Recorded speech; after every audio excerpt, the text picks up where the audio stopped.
అందరికీ నమస్కారము. నా పేరు లక్ష్మి. మిస్టర్ సీఈఓ 40వ భాగము. రచయిత స్వర్ణ బొప్పాల గారు.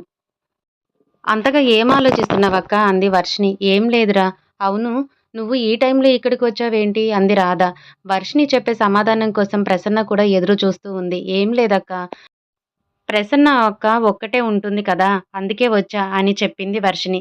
నిజం చెప్పు వర్షిణి, నువ్వు ఏదో బాధలో ఉన్నట్లు నాకనిపిస్తుంది అంది రాధ. వర్షిణి వెంటనే రాధను హగ్ చేసుకొని చాలా ఏడ్చింది. రాధ అలాగే ఉండిపోయింది. ప్రసన్న అయోమయంగా చూస్తూ ఉండిపోయింది.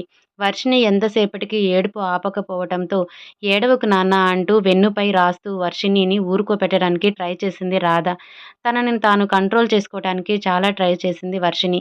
కానీ తనకి కన్నీళ్లు ఆగటం లేదు. చాలాసేపు అలాగే ఏడ్చి ఎక్కుళ్ళు పెడుతూ ఉండి వర్షిణి ప్రసన్న వెళ్ళి వాటర్ తీసుకొచ్చి ఇచ్చింది. వర్షిణి వాటర్ తాగి గ్లాస్ ప్రసన్నకి ఇచ్చింది. వర్షిణి కంప్లీట్‌గా నార్మల్ అయ్యే వరకు వెయిట్ చేసింది రాధ. వర్షిణికి ఎక్కుళ్ళు తగ్గి తాను నార్మల్ అయ్యాక ఏడవకుండా ఏం జరిగిందో చెప్పురా అని చాలా కూల్‌గా అడిగింది రాధ. వర్షిణి ఏం చెప్తుందో అని చాలా ఆతృతగా ఎదురు చూస్తూ ఉంది ప్రసన్న. నేను ఇప్పుడు ఈ విషయం చెప్పి ఇద్దరి మూడు డిస్టర్బ్ చేస్తే ఇద్దరు ఫుడ్ కూడా తినరేమో, అనవసరంగా ఏడ్చాను. అన్నం తిన్న తర్వాత ఏదైనా మాట్లాడతాను అనుకోనుంది. అక్క, ముందు మనం భోజనం చేద్దాం. తర్వాత మాట్లాడుకుందాం. నాకు చాలా ఆకలిగా ఉంది అంది వర్షిణి. వర్షిణి అబద్ధం చెప్తుందని తెలిసి కూడా ఇంకేమీ మాట్లాడకుండా సరే పదండి తిందామని ముగ్గురు వెళ్ళి తినటం స్టార్ట్ చేశారు. తినటం అయితే తింటున్నారు కానీ ముగ్గురు ఎవరి ఆలోచనలో వాళ్ళు ఉండిపోయారు. తినటం కంప్లీట్ అయ్యాక ఇప్పుడైనా చెప్తావా అని అడిగింది రాధ. రేయ్! రాధ ఎందుకు వెళ్ళిపోయింది? అని అడిగాడు కార్తీక్. తను ఎందుకు వెళ్ళిందో నాకేం తెలుసు? వెళ్తాను అంతే. వెళ్ళమన్నాను అంతే. ఇక్కడ ఉండమని చెప్పే రైట్స్ నాకు లేవు కదా అన్నాడు క్రిష్. కార్తీక్ క్రిష్ వైపు చూస్తూ నాకెందుకో తేడా కొడుతుంది అన్నాడు. పోలీస్ దొంగని చూస్తున్నట్లుగా ఆ చూపేంట్రా? నేను తనను ఏమైనా చేశాననా నీ అనుమానం? అన్నాడు క్రిష్. నేనేమి అనలేదురా. అన్నీ నువ్వే అనుకుంటున్నావు. అంటే నువ్వు ఏదో అన్నావు. అందుకే తను వెళ్ళిపోయింది. అంతే కదా అన్నాడు కార్తీక్. నేనేమి అనలేదురా బాబు. నమ్మితే నమ్ము లేకపోతే లేదు అన్నాడు క్రిష్. సరే సరే, ఇప్పుడు నీ భోజనం సంగతేంటి అన్నాడు కార్తీక్. అప్పుడు తిన్నది ఇంకా డైజెస్ట్ అవ్వలేదురా. ఇంకా మళ్ళీ ఇప్పుడు తినడమా? నో అన్నాడు క్రిష్. ఓహ్! రాధ తినిపిచ్చింది కదా! అందుకే ఇంకా డైజెస్ట్ అవ్వలేదు కదా! అన్నాడు కార్తీక్. హేయ్! నిన్ను చంపేస్తాన్రా! అని కార్తీక్ మీద గొంతు పట్టుకున్నాడు క్రిష్. ఇద్దరు సోఫాల నుండి కింద పడిపోయారు. అయినా కూడా ఏమాత్రం తగ్గకుండా ఇద్దరు కొంచెం సేపు ఫైట్ చేసుకున్నారు. కొంచెం సేపటి తర్వాత ఇద్దరు ఫైటింగ్ ఆపి నార్మల్‌గా కూర్చున్నారు. "ఈరోజు నువ్వు ఒక విషయం అబ్జర్వ్ చేశావా?" అని అడిగాడు కార్తీక్. కనుబొమ్మలు ముడివేస్తూ ఏంటది? అన్నాడు క్రిష్. నిజంగా నువ్వేం అబ్జర్వ్ చేయలేదా? అన్నాడు కార్తీక్. అబ్బా! ఏం అబ్జర్వ్ చేయలేదురా. ఏంటో చెప్పు అన్నాడు క్రిష్. ఈరోజు విజయేంద్ర గారు వచ్చారు కదా! అన్నాడు కార్తీక్. ఆ! అయితే? అన్నాడు క్రిష్. విజయేంద్ర గారి నుండి రాధ తప్పించుకొని తిరుగుతున్నట్లుగా నాకనిపిచ్చిందన్నాడు కార్తీక్. విజయేంద్ర గారి నుండి తను ఎందుకు తప్పించుకొని తిరుగుతుందిరా? అన్నాడు క్రిష్. నాకు కూడా తెలీదు కానీ, నాకు అలా అనిపిచ్చింది. కానీ వాళ్ళిద్దరికీ ముందు నుండి ఏదో పరిచయం ఉంది అన్నాడు కార్తీక్. అది నీకెలా తెలుసు? అన్నాడు క్రిష్. వచ్చిన గెస్టులందరినీ చక్కగా పలకరించింది రాధ. కానీ విజయేంద్ర గారితో సరిగ్గా మాట్లాడలేదు. తను నుండి దూరంగా వెళ్ళటానికి ట్రై చేసింది. ఇద్దరు కళ్ళతోనే ఏదో మాట్లాడుకున్నట్లుగా నాకు అనిపిచ్చింది అన్నాడు కార్తీక్. కార్తీక్ ఏదైనా గెస్ చేస్తే అది 99% కరెక్ట్ ఉంటుంది అని క్రిష్‌కి తెలుసు. అందుకే కార్తీక్‌తో ఎక్కువ ఆర్గ్యూ చేయకుండా ఆలోచించటం మొదలుపెట్టాడు క్రిష్. కొంచెం సేపటి తర్వాత తను మన ఎంప్లాయ్ అవ్వకముందు వాళ్ళిద్దరికీ పరిచయం ఉందేమో! అయినా వాళ్ళ పర్సనల్స్ మనకెందుకురా అన్నాడు క్రిష్. అదేంట్రా? అంత ఈజీగా ఎలా అనగలుగుతున్నావు? అసలు వాళ్ళిద్దరికీ లింక్ ఎలా ఉంటుంది?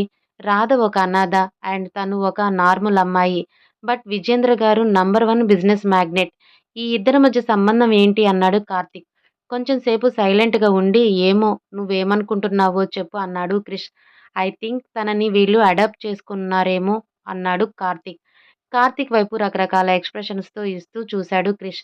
క్రిష్‌ని చూసి నా గెస్సింగ్ చెప్పానురా అన్నాడు కార్తీక్. సరే, నువ్వు అనుకున్నట్టే అడాప్ట్ చేసుకున్నారనుకుందాం. అడాప్ట్ చేసుకుంటే వాళ్ళ ఇంట్లో ఉండాలి. ఇలా ఒంటరిగా ఉంటూ జాబ్ చేసుకోవాల్సిన అవసరం లేదు కదా! ఇంకొకటి ఏంటంటే వాళ్ళకి ఒక అమ్మాయి ఉంది. వాళ్ళకి అమ్మాయి ఉన్న తర్వాత మళ్ళీ తననెందుకు అడాప్ట్ చేసుకుంటారు? ఒకవేళ చేసుకునే ఉద్దేశం ఉంటే ఒక అబ్బాయిని అడాప్ట్ చేసుకునే వాళ్ళేమో!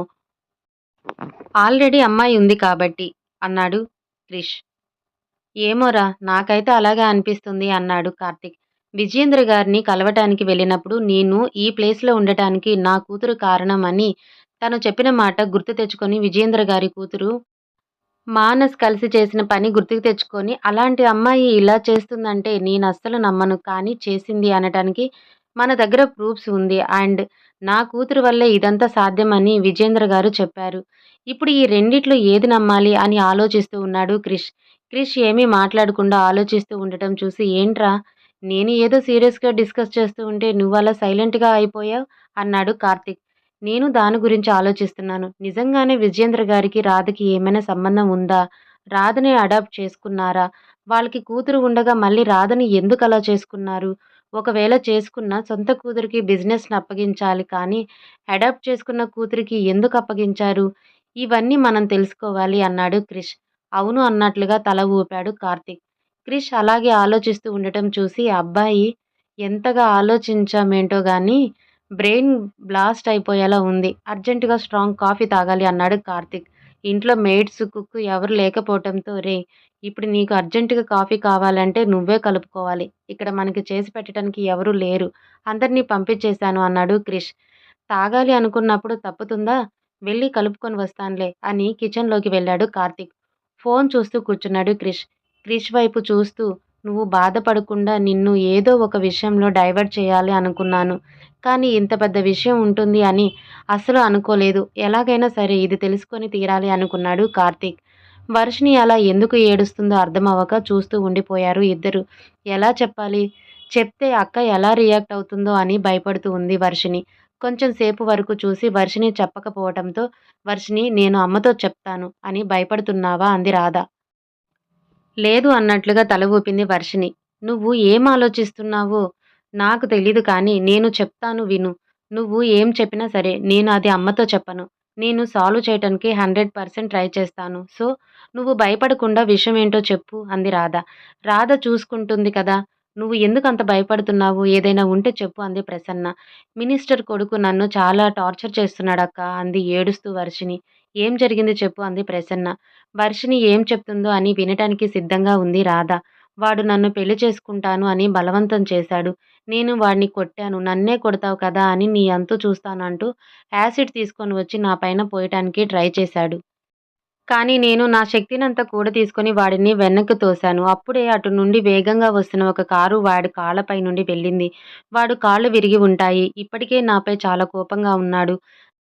నా వల్ల వాడి కాళ్ళు పోతే ఇంకా ఎంత రాక్షసంగా ప్రవర్తిస్తాడని నాకు భయంగా ఉంది అక్కా అంటూ మళ్ళీ ఏడ్చింది వర్షిణి. ఓహ్! నువ్వు భయపడకు వర్షిణి. వాడు నిన్ను ఏమీ చేయలేడు. చూసావు కదా! నిన్ను ఏదో చేద్దామనుకున్నాడు. కానీ చివరికి వాడే వాడి కాళ్ళు పోగొట్టుకున్నాడు. వాడు చేసిన తప్పులకి వాడే శిక్ష అనుభవిస్తాడు అంది ప్రసన్న.